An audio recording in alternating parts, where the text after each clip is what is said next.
енді тапсыру мен балдан жоғары балға қалай жеттім, ойларыңыз бен ниетіңізді дұрыстаңыз дер едім. Үлкен депрессияға толы, просто жеңіл қабылдаңыз. Өмірді қиындатқан сайын қиындай береді, жеңілдеткен сайын жеңілдей береді. Сәлем достар, сіздермен бірге Жанерке арнаға қош келдіңіздер. Бүгін мен видеомда сіздерге қазіргі таңдағы 11 сынып оқушыларына арнап ента, яғни ұлттық бірыңғай тестілеу байқау сынағы туралы өзімнің пікірімді, қалай дайындалдым, не істеу керек деген секілді мотивация ретінде арнағым келіп тұр. Бір айта кетерім, тек қана каналымды өзімнің оқыған кітаптарым туралы пікірмен ғана емес, осындай ойларым туралы немесе басқа да қызықты тақырыптарды қозғағым келді. Сол себепті сіздерге ұнайды деген үміттемін. Кеттік. Ең әуелі сіздермен мен ента тапсырудағы оқиғаммен бөліссем. Қазіргі таңда білесіздер, ента тапсыру бір ғана мүмкіндікпен шектелмейді, 4 мүмкіндік бар.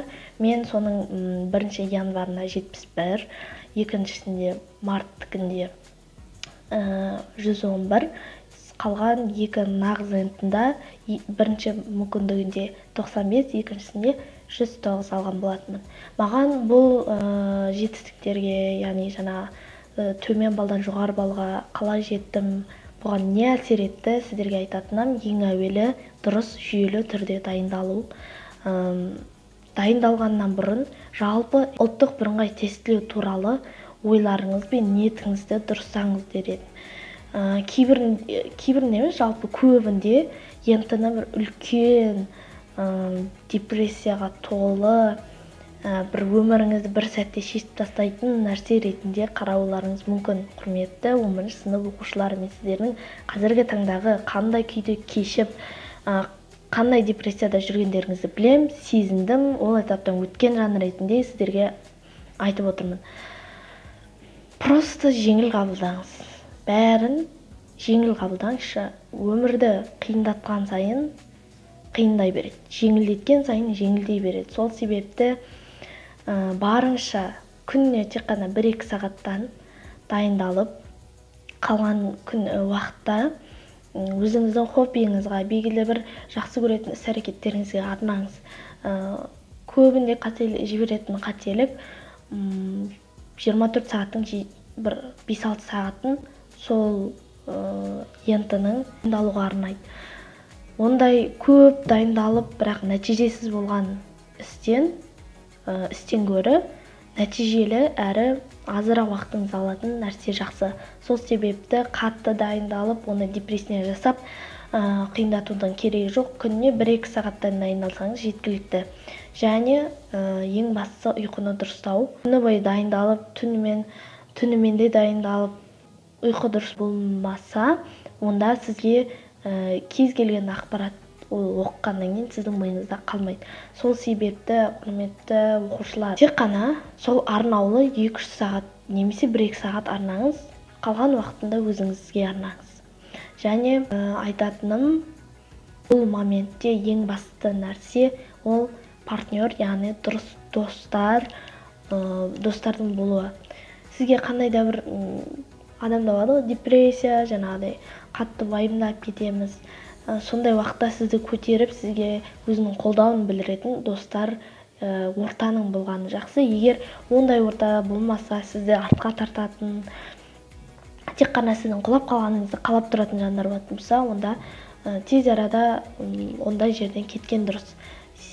Себебі қанша алға тырысып, сіз бір дайындалайын деген сайын, сізге бір қойшы, тасташ, бәрібір не істейсің, ентадан керек емес деген сияқты сізді артқа тартатын орталардан арылған дұрыс.